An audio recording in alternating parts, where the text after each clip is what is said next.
Now, it's important to save the FSC every time you move from one tab to the other. So I'll give you an example.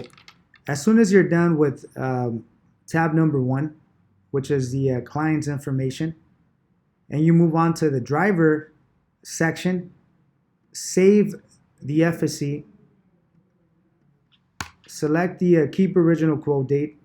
The quote description is always going to be empty. And remember, we're talking of a new quote, or even if it's a returning quote, every single time you make changes to the FSC, make sure to save them. So if you move from the driver to the vehicle page, once again, floppy disk, that's how you save everything. You're going to go to the floppy disk, keep the original quote date. And if you move on to the next one, you're going to do the same thing. The floppy disk, keep the original quote date.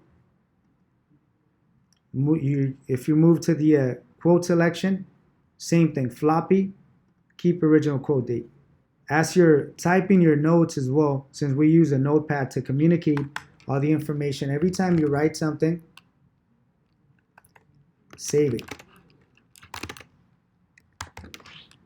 Press OK. By pressing OK, you save the information, which is there, and the floppy disk. Now, the reason why you need to save the information every single time you add more information and you move from one tab to the other is simply because the FSC may crash.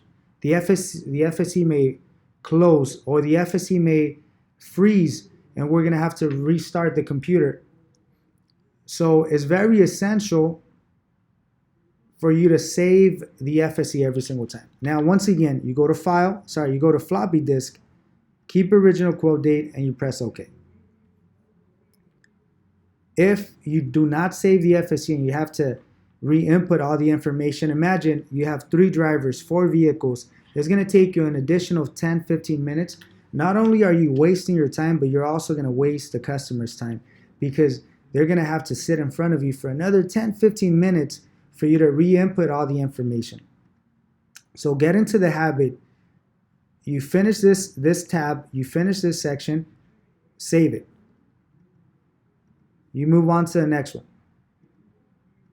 Input all the information that you need. Before you move on to the next one, save it.